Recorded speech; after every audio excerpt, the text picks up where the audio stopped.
हमारी संस्कृति, हमारे संस्कार सदा रहे हमारे साथ। भारत के महान ग्रंथों और काव्यों का संपूर्ण संकलन। सब्सक्राइब करें तिलक। कई तरीके की एलईडी लाइट्स आपके घर और ऑफिस के लिए। GR LED lights, make India bright.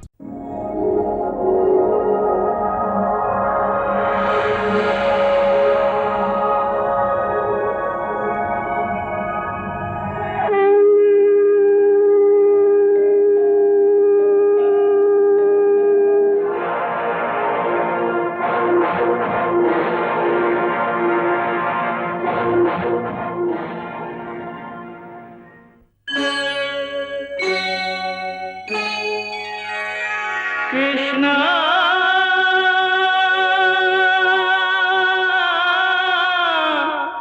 Krishna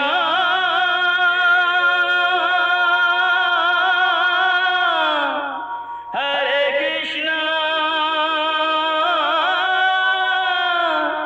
Hare हरे।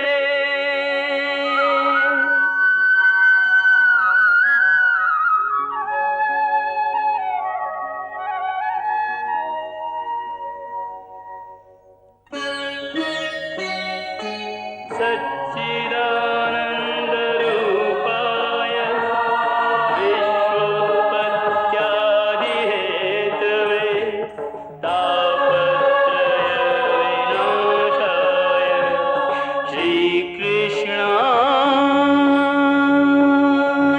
वयं नमः।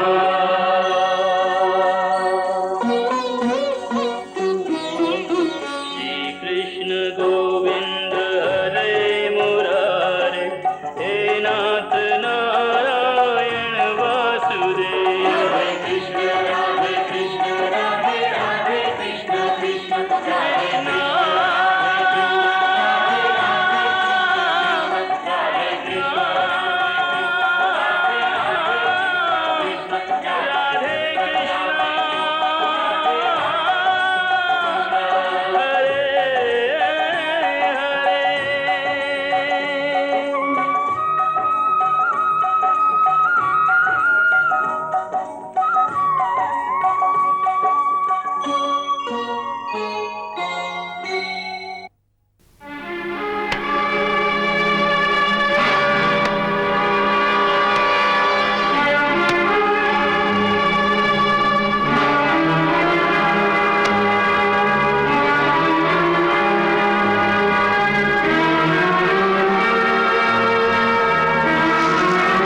ये बहुत बुरा हुआ, बहुत बुरा। इस चाल के असफल होने का सबसे बुरा असर यह होगा कि अब हमारे शत्रु को हमारे न्योते का अर्थ समझ में आ जाएगा और अब वो हमारे इस जाल में नहीं फंसेगा। सचमुच ये अच्छी स्थिति नहीं है। मेरे विचार में तो अब देर नहीं करनी चाहिए। इससे पहले कि अक्रूर शत्रुओं को इकट्ठा करे, हमारी सेना को गोकुल पर खुलकर आक्रमण कर देना चाहिए। चारों ओर से घेर कर सबको मार डालो ताकि इस नरसंहार की सूचना लेकर भी कोई बाहर न जा सके। इतना बड़ा नरसंहार जनता से कैसे छुपाओगे? और अगर जन विद्रोह हो गया तो कितनी हानि होगी? मेरे विचार में अभी एक चाल और है। वो क्या? महाराज, जब मछली स्वयं जाल में न फंसे तो उसे जबरदस्ती जाल में डालने के कई तरीके हैं। कौन से? आइए मेरे साथ महाराज, मैं बताता हूं।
मैं तुमसे एक प्रश्न पूछने आया हूं, जिसके उत्तर में यदि तुमने मुझसे झूठ बोला तो आज तुम दोनों के प्राण नहीं बचेंगे। मैंने पहले भी एक बार वसुदेव को यही प्रश्न पूछा था, जिसके उत्तर में इसने केवल मौन धारण कर लिया था। ये उसी मौन का परिणाम है कि तुम दोनों इतने वर्षों से इस कारागार में सड़ रहे हो। आज फिर तुम्हें एक अवसर देता हूं। यदि तुमने सच्चा उत्तर दिया तो तुम दोनों को कारागार से मुक्ति मिल जाएगी, परंतु आज न झूठ से काम चलेगा और न मौन से। वसुदेव, तुम अपने आप को सत्यवादी कहते हो, इसलिए ये सत्य पहले मैं तुम्हारे मुंह से सुनना चाहता हूं। आज भी मेरा वही प्रश्न है कि यह कृष्ण नाम का बालक जो गोकुल में नंद के घर पल रहा है, क्या यही देवकी की 8वीं संतान है? बड़े भैया, देवकी की 8 संतानें तो हुई ही नहीं। क्योंकि एक बार देवकी का गर्भपात हो गया था, इसलिए वो संतान तो हुई नहीं।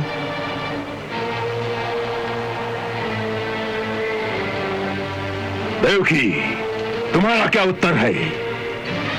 जो इन्होंने कहा वही सत्य है। शब्दों के हेर फेर से झूठ सत्य में नहीं बदल जाता। तुम दोनों झूठ बोल रहे हो। हाँ, शायद तुम जानते नहीं कि मुझे सत्य का पता चल चुका है और मेरे पास उसका प्रमाण भी है। क्या प्रमाण है? देवर्षि नारद का वचन। नारद जी? हाँ, नारद जी। वो एक देवर्षि है, एक देवता है और वो कभी झूठ नहीं बोल सकता। उसने स्वयं मुझे बताया है कि कृष्ण तुम्हारा ही पुत्र है।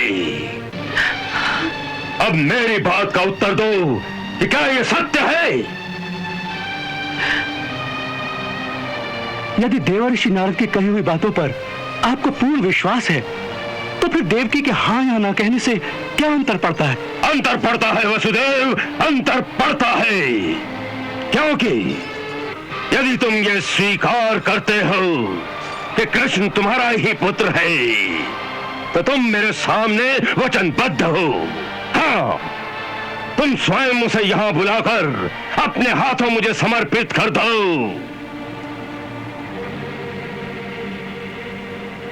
तुम्हें याद है आकाशवाणी के समय दिया हुआ वो वचन?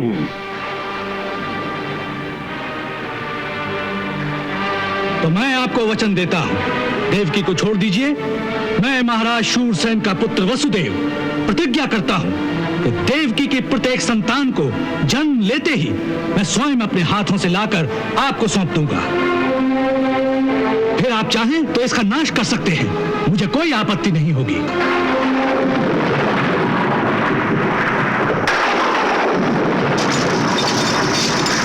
सत्यवादी वसुदेव, तुम झूठे हो। तुमने मेरे साथ छल किया है, मुझे धोखा दिया है। तुम अपराधी हो, घोर अपराधी हो। नहीं, नहीं, ये झूठ है, झूठ है ये। मैंने अपने होश में कोई छल नहीं किया। अच्छा, तो अभी तक तुम बेहोश हो? हाँ?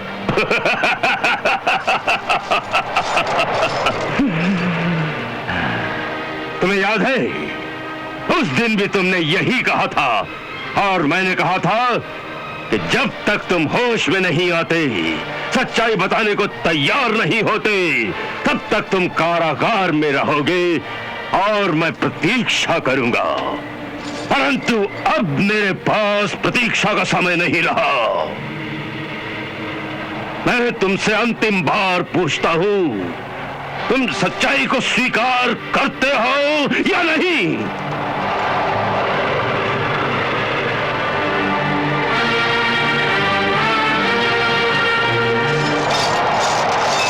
वसुदेव, तुम्हें होश में लाने और सत्य स्वीकार कराने के लिए और भी उपाय हैं मेरे पास। बोलो बोलो बोलो। गरुड़ प्रहरी।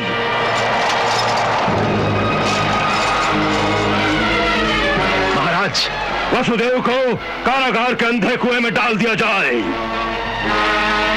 और मेरे 10 गिनने के अंदर यदि देवकी कृष्ण को बुलाकर मेरे हवाले करना स्वीकार न करे तो वसुदेव को जहरीले सांपों से भरे उस अंधे कुएं में गिरा दिया जाए।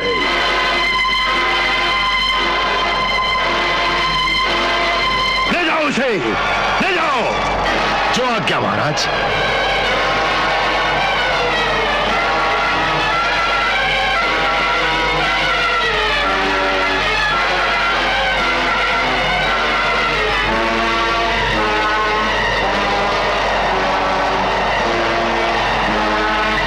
बांध दो। नहीं नहीं नहीं, दया करो। नहीं, इतना अत्याचार न करो। नहीं भैया, दया करो। नहीं भैया, छोड़ दो, छोड़ दो भैया। नहीं, दया करो भैया, इतना अत्याचार न करो। इन्हें छोड़ दो भैया। तो सत्य बोलो, सत्य बोलो। नहीं भैया, नहीं, दया करो भैया।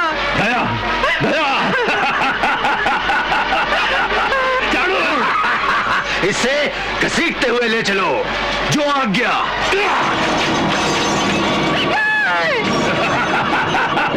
भैया चलो। छोड़ दो इन्हें भैया, छोड़ दो। मेरे प्राण ले लो भैया, इन्हें छोड़ दो। कुछ अंधे कुएं में फेंक दो भैया। नहीं, भैया अब मुझे तुम्हारे प्राण नहीं चाहिए। करो। ये अपने वचन से फिर गया है, ये अपराधी है। ले चलो इसे। मेरे प्राण बचाने के लिए इन्होंने वचन दिया था।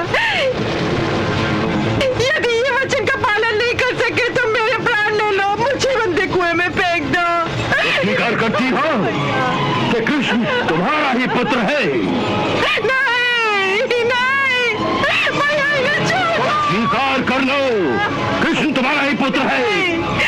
बोलो, कृष्ण तुम्हारा पुत्र है? नहीं नहीं नहीं मैं तुम्हें आखिरी बार पूछता हूँ, बोलो हाँ। नहीं बोलो हाँ। नहीं बोलो हाँ।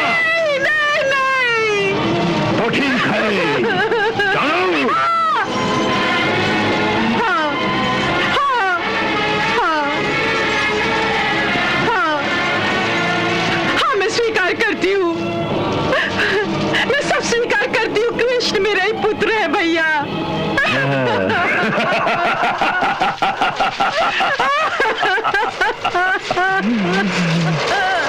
अब सत्य स्वीकार किया, हाँ?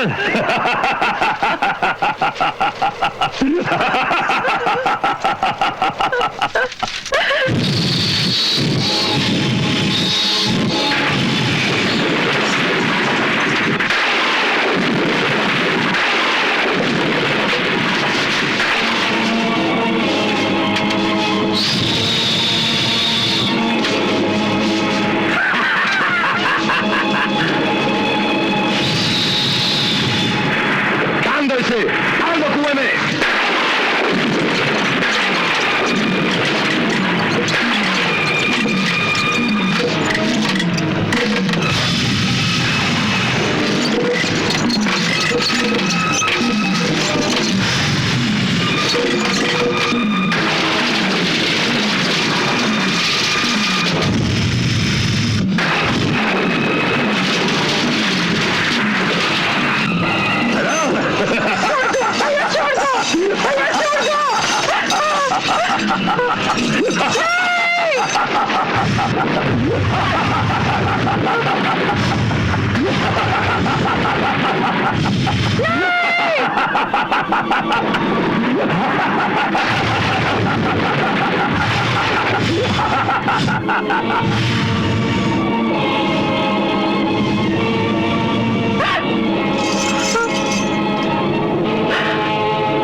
स्वीकार कर लिया है कि कृष्ण मेरा ही पुत्र है। यही तो तुम चाहते थे भैया, अब तो इन्हें छोड़ दो। नहीं, केवल इतना जानना ही काफी नहीं है। अब अपने पति के वचन के अनुसार उस कृष्ण को मथुरा बुलाकर स्वयं मुझे समर्पित कर दो। हाँ। नहीं भैया, एक माँ को अपने पुत्र की बलि देने को कह रहे हो? संसार की किसी माँ ने ऐसा महापाप नहीं किया होगा। भैया, उसके बदले तुम मेरे प्राण ले लो भैया, मेरे प्राण ले लो भैया, मेरे प्राण ले लो। नहीं, उसके बदले यदि किसी के प्राण जाएंगे तो तुम्हारे पति की। हाँ, क्योंकि इसने वचन देकर भी मेरे साथ छल किया है। इसने चोरी से मेरे शत्रु को यहां से निकालकर रातों रात गोकुल में जाकर छुपा दिया था। इसलिए या तो अपने पति के वचन को पूरा करने के लिए आज ही अक्रूर को आज्ञा दे दो तो किसी भी बहाने से उस कृष्ण को बहला फुसला कर मथुरा ले आए, या अपने पति की बलि दे दो। अपने पति की बलि दे दो। अपने पति की बलि दे दो। अपने पति की बलि दे दो। अपने पति की बलि दे दो।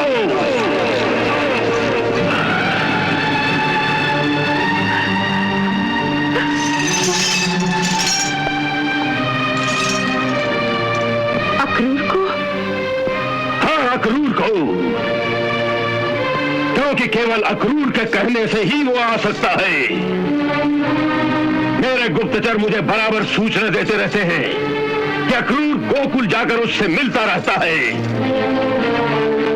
इसलिए वहां सब उस पर भरोसा करते हैं, उसे तुम लोगों का विश्वास पात्र समझते हैं। तो उस पर कोई शक नहीं करेगा और ये काम बड़ी आसानी से हो जाएगा।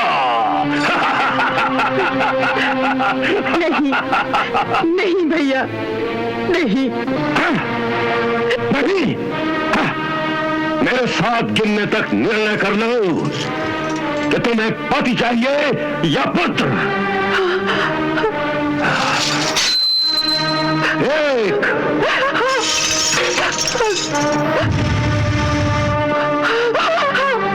2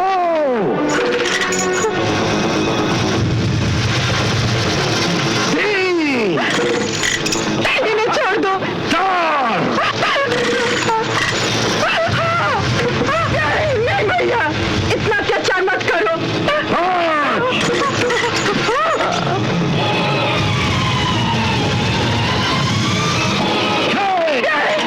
नहीं भैया, नहीं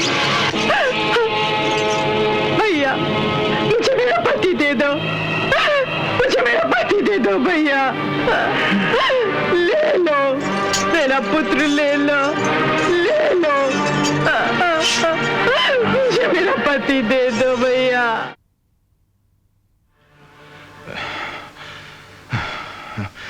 आप नहीं जानती देवी, आप मुझे क्या करने को कह रही हैं? इसका अर्थ आप समझती हैं? हाँ, मैं अच्छी तरह समझती हूँ। नहीं देवी, नहीं, आप बिल्कुल नहीं समझती। आप एक निर्दोष बालक को एक कसाई के हवाले करना चाहती हैं, जो उसकी हत्या करना चाहता है, उसका वध करना चाहता है। मैं जानती हूँ। और फिर भी आप मुझे कृष्ण को मथुरा लाने की आज्ञा दे रही हैं। मैं कृष्ण से क्या कहूंगा, क्या कहूंगा उससे कि आपकी माता ने आपकी हत्या कराने के लिए आपको मथुरा बुलाया है? इतना कुछ कहने की आवश्यकता ही नहीं, बस इतना ही कहना कि उसकी मां की आज्ञा है कि वो आपके साथ मथुरा आ जाए। यदि उसने पूछा क्यों, यदि उसने आने से इनकार किया तो? यदि वो मेरा पुत्र है तो ना क्यों पूछेगा, ना इनकार करेगा। बस मां की आज्ञा का पालन करेगा।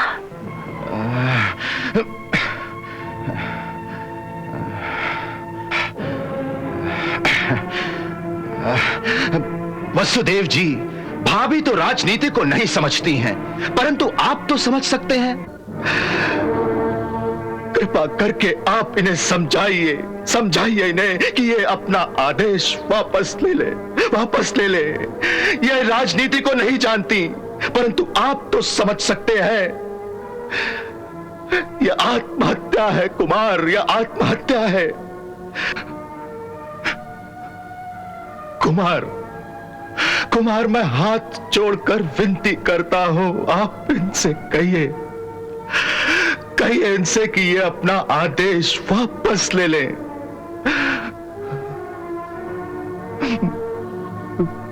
अक्रूर जी, हम आपकी भावनाओं का आदर करते हैं। आपने जो भी कहा राजनीति के अनुसार वही ठीक है, परंतु राजनीति से भी ऊपर मनुष्य का अपना धर्म होता है, और धर्म की महत्ता राज सिंहासन से कहीं अधिक है। देवी देवकी ने कंस को वचन दिया है, और इस वचन का पालन करना इनका धर्म है, और पति होने के नाते इनके वचन पालन में सहायता करना मेरा धर्म है।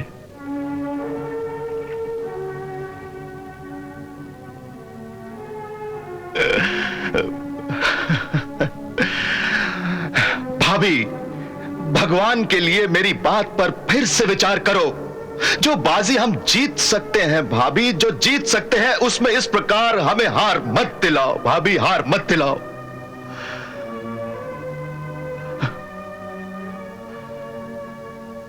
भाभी ये सोचो, जिसे आप कंस की पाप की भट्टी में झोंक रही हैं, उस बालक के बारे में प्रजा के हृदय में यह धारणा है, यह उसका तारनहार है। अंदर ही अंदर उसे भगवान का अवतार मानते हैं वो।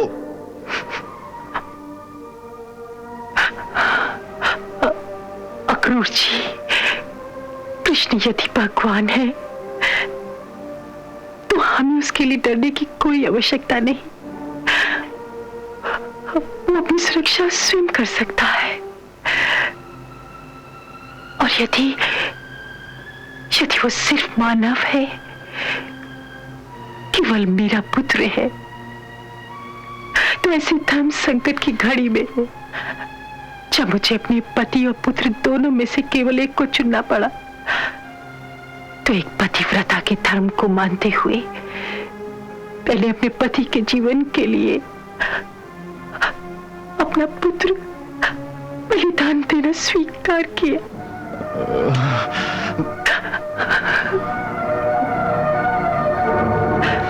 यही मेरा धर्म था, और पुत्र होने के नाते यही उसका कर्तव्य है कि अपने पिता के जीवन के लिए अपना जीवन न्यौछावर कर दे।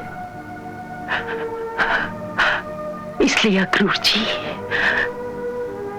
मेरी आज्ञा अटल है, उसका पालन किया जाए।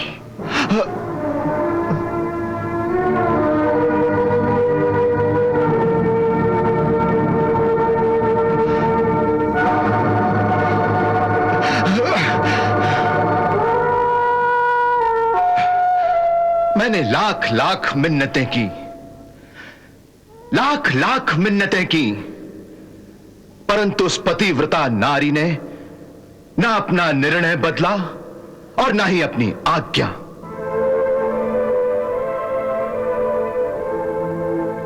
मित्रों, अब अपने स्वामी की आज्ञा का पालन करने के सिवाय हमारे लिए और कोई दूसरा रास्ता ही नहीं है।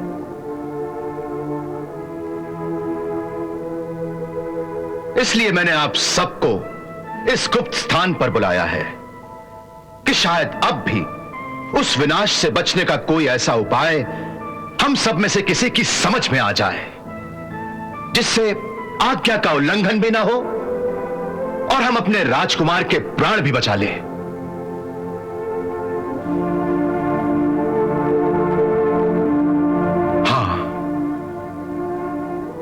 बात तो साफ है कि देवी ने केवल राजकुमार कृष्ण को बुलाने की आज्ञा दी है। तो हमें सबसे पहला कार्य तो यह करना चाहिए कि राजकुमार बलराम को शीघ्रातिशीघ्र वहां से निकाल कर किसी दूसरी जगह पर ले जाएं। इसे इतना सहज मत समझिए अक्रूर जी। इस बात का मुझे विश्वास है, जब आप गोकुल जाएंगे तो कंस आपकी प्रतीक्षा में चुप नहीं बैठा रहेगा। उसके सैनिक छुपे छुपे या खुले बंदों न केवल गोकुल को ही घेरा डालेंगे, बल्कि आप जिस मार्ग से आने वाले हैं उस मार्ग पर भी उनकी पूरी पूरी दृष्टि रहेगी, क्योंकि आप कृष्ण को लेकर भाग न जाएं। बिल्कुल ठीक कहा आपने, बिल्कुल ठीक। इसके लिए मैंने सोच लिया है कि मुझे अपने वीरों का एक आत्म बलिदानी दस्ता चाहिए, जो आवश्यकता पड़ने पर अपने प्राण देने को तैयार हों।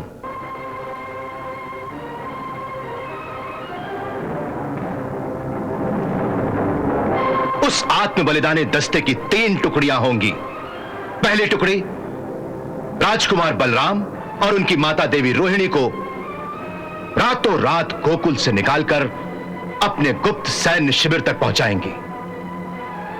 उस दस्ते की दूसरी टुकड़ी जो यमुना के उस किनारे मेरे आसपास रहेंगी, जो राजकुमार कृष्ण के अंगरक्षक होंगे।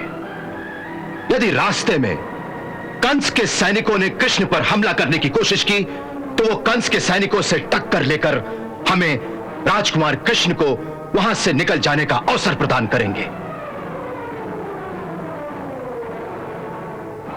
उस दस्ते को निश्चय ही अपने प्राण देने पड़ेंगे। और तीसरी टुकड़ी की युवक यमुना के दूसरे किनारे मेरे संकेत की प्रतीक्षा करेंगे।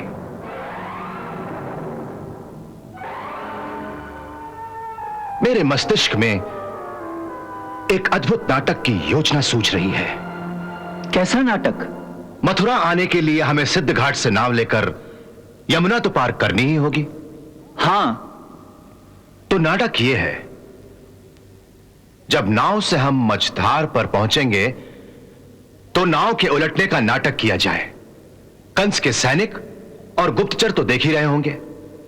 इस नाटक से यह सिद्ध हो जाएगा कि नाव के उलटने से कृष्ण के साथ अक्रूर भी नदी में डूब गया, परंतु हमारे गोताखोर साथी हमें बचाकर पानी के अंदर ही अंदर दूसरे किनारे तक पहुंचा देंगे, जहां एक निश्चित स्थान से हम लोग भेष बदलकर मथुरा से बाहर निकल जाएंगे। सुंदर योजना तो अच्छी है।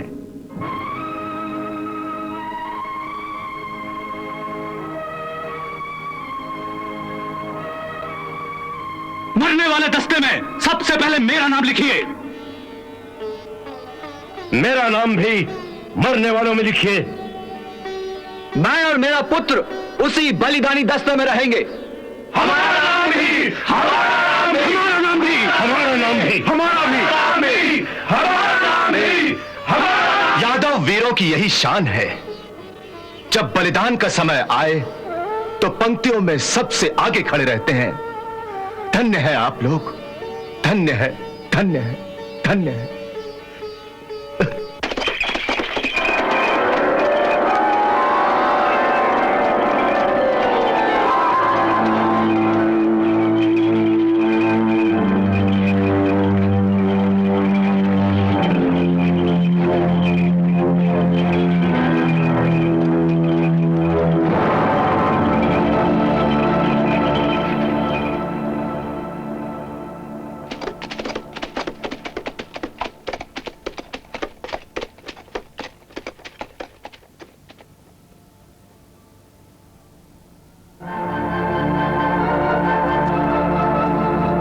हम लोग गोकुल के प्रवेश मार्ग पर पहुंच गए हैं। आप लोग उपवन के चारों ओर फैल जाइए और ध्यान रखिए कहीं कंस के सैनिक हमारा पीछा तो नहीं कर रहे हैं।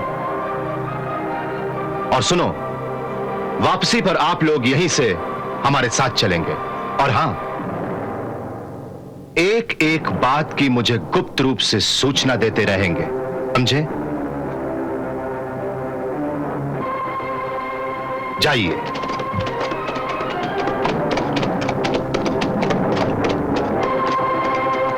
चलो सारथी।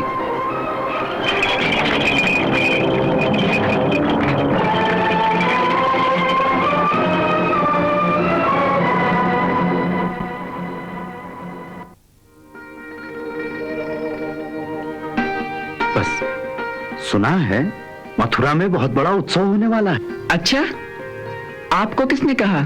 अरे अपना वो कलवा है ना, रोज मथुरा सब्जी बेचने जाता है, उसी ने बताया। कहते हैं कि महाराज ने आज्ञा दी है कि मथुरा नगरी को दुल्हन की तरह सजा दिया जाए। राज्य के कोने कोने से लोग आ रहे हैं, बहुत बड़ा उत्सव होगा। परंतु अचानक ये उत्सव कैसा बाबा? महाराज कोई बहुत बड़ा यज्ञ करने वाले हैं।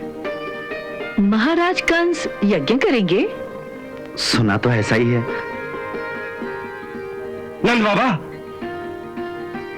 बाबा, द्वार पर अक्रूर जी पधारे हैं। हाँ? अक्रूर जी? हाँ जी हाँ, एक बहुत बड़े रथ पर पधारे हैं। अच्छा, हम आते हैं। यशोदा, तनिक ठहर जाओ, अब अच्छे समय पर आ गए हैं तो अब भोजन उन्हीं के साथ करेंगे।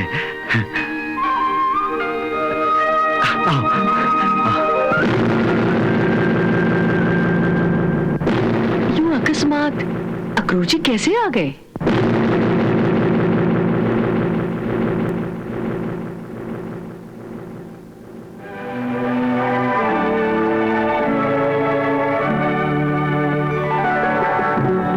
अक्रूर जी, आइए आइए, स्वागत है आपका। प्रणाम नंद। प्रणाम। बड़े ही उचित समय पर आए हैं आप। बस यशोदा भोजन परोसने ही लगी थी। अरे भाई मुकुंद, रथवान के भी भोजन का प्रबंध करो और घोड़ों को भी अश्वशाला में ले जाकर चारा खिला दो। जी स्वामी। पधारिए, आइए। चलिए।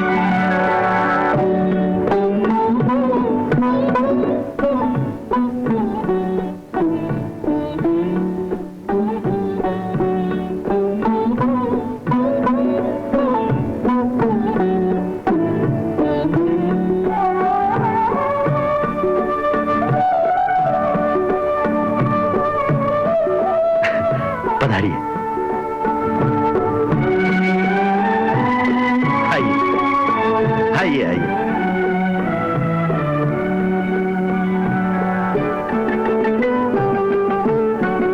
जोहार रानी जी। प्रणाम अक्रूर जी। भाभी प्रणाम। प्रणाम। आयुष्मान भव।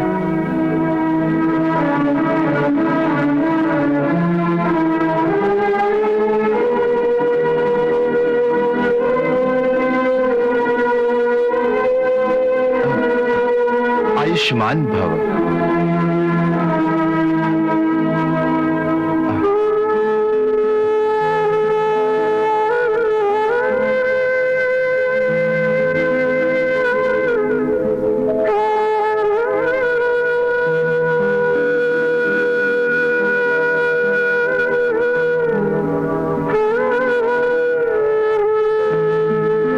विराजिए अक्रूर जी, आइए विराजिए।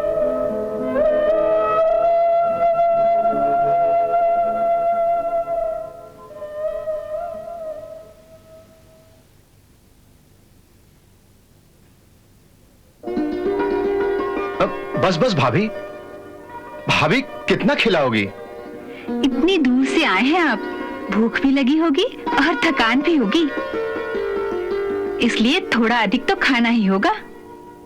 भूख और थकान तो आपके स्नेह से ही मिट जाती है भाभी। अक्रूर जी, सचमुच किसी गृह स्वामिनी का स्नेह प्राप्त करना हो ना, तो उसके हाथ का बना हुआ भोजन डट कर खाना चाहिए और फिर उसकी प्रशंसा भी करनी चाहिए। सो श्री गणेश कीजिए।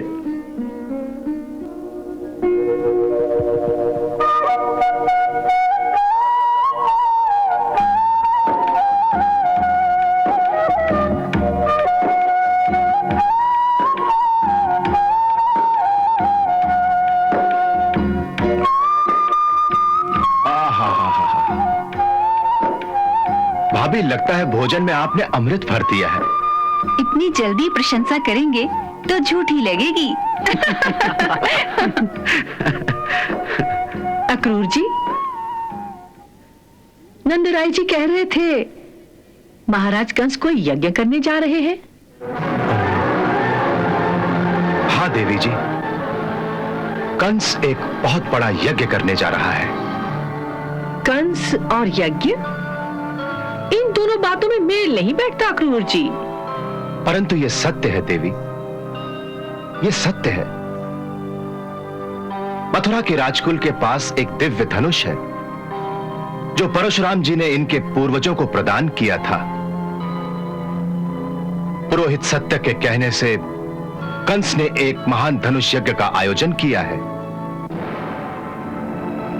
उस समय मथुरा में बहुत बड़ा उत्सव मनाया जाएगा, जिसके लिए सारे प्रदेशों से बड़े बड़े वीर योद्धाओं को न्योता भेजा गया है कि राजधानी में आकर अपनी अपनी वीरता का प्रदर्शन करें। वाह, फिर तो बड़ी धूम होगी राजधानी में। दाऊ भैया, फिर हमें भी चलना चाहिए। अवश्य चलना चाहिए। बाबा, हम सब उत्सव में चलेंगे। मैं तुम्हें किसी उत्सव में नहीं जाने दूंगी। अरे तुम्हारा वहाँ क्या काम है? मैया, वहाँ स्थान स्थान से बड़े बड़े परमवीर योद्धा आएंगे। उनकी वीरता के करतब देखेंगे तो बड़ा आनंद आएगा। तुम कौन से इतने बड़े वीर हो जो वीरता के करतब देखने जाओगे? अरे वहाँ सब योद्धा लोग अस्त्र शस्त्र लिए मदिरा पीकर बाजार में घूमते फिरेंगे और कौन जाने कब नशे में धुत होकर वो आपस में ही जूझ पड़े। और फिर तुम कहाँ बसते फिरोगे ऐसे वातावरण में? ना दैया ना, मैं तुम्हें ऐसे वातावरण में कभी नहीं जाने दूंगी, समझ लेना। हाँ लो, मैया ने तो सब बंटा ढार कर दिया। बाबा, अब आप ही मनाओ ना मैया को। भाई तुम जानो और तुम्हारी यशोदा मैया जाने, मुझे इस झगड़े में मत डालो। क्यों अक्रूर जी? हाँ बिल्कुल ठीक कहा आपने। काका, आप भी इन्हीं लोगों के साथ हैं। भाई मैं क्या कर सकता हूं? क्यों नंदराय जी? अब कोई कुछ नहीं कर सकता।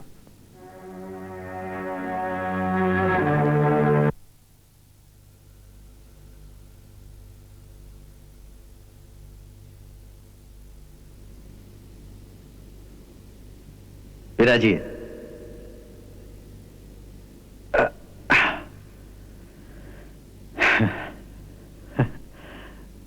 लीजिए मुखवास।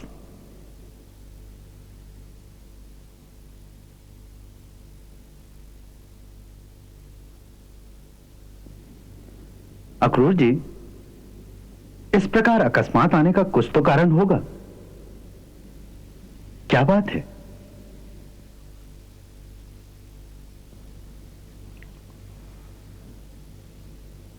नंदराय जी, मैं एक न्योता लेकर आया हूं।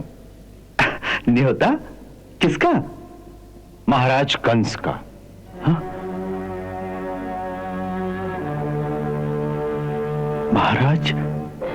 महाराज कंस का? किसके लिए? कृष्ण के लिए। महाराज कंस ने कृष्ण को मथुरा बुलाया है।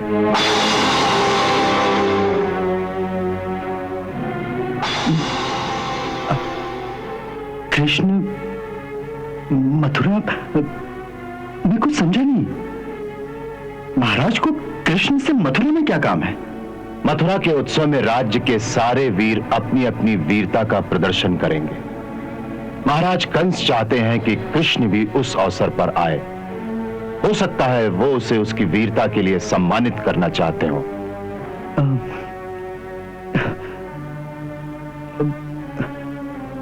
कृष्ण उन योद्धाओं के बीच? क्या कह रहे हैं आप?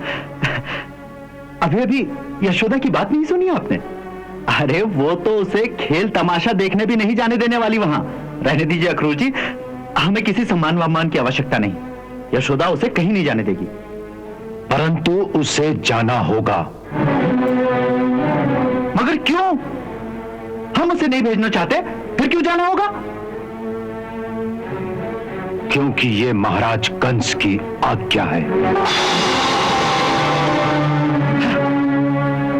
नंदराय जी, समझने की कोशिश कीजिए, ये राजाज्ञा है।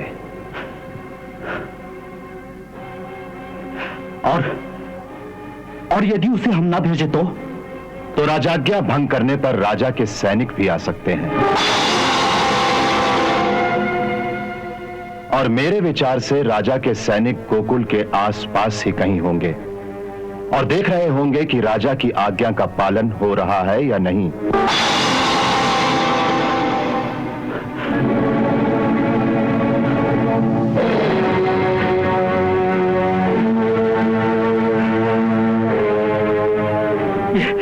ये कैसी आज्ञा है?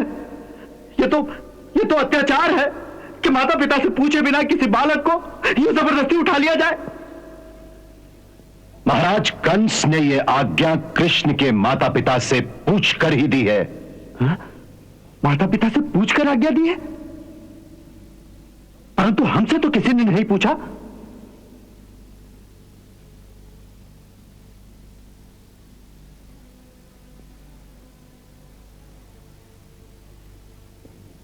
नंदराय जी, कोई कोई सत्य बड़ा भयंकर और दुखदायी होता है।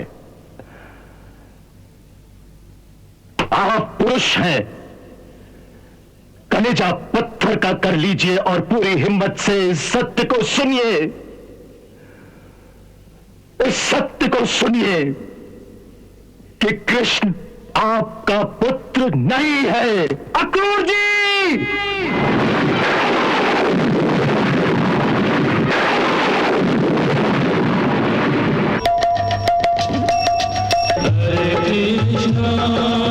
हरे कृष्णा कृष्ण कृष्णा हरे हरे श्री कृष्ण चरितम गुणानुवादं तत्प्रेरणा अहं करोमि मम भावगीतं हृदयस्य प्रीतं त्वत्पद्मपादे समर्पयामि।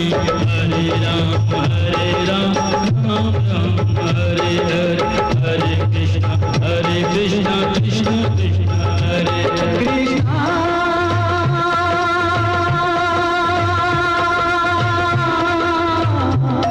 कृष्णा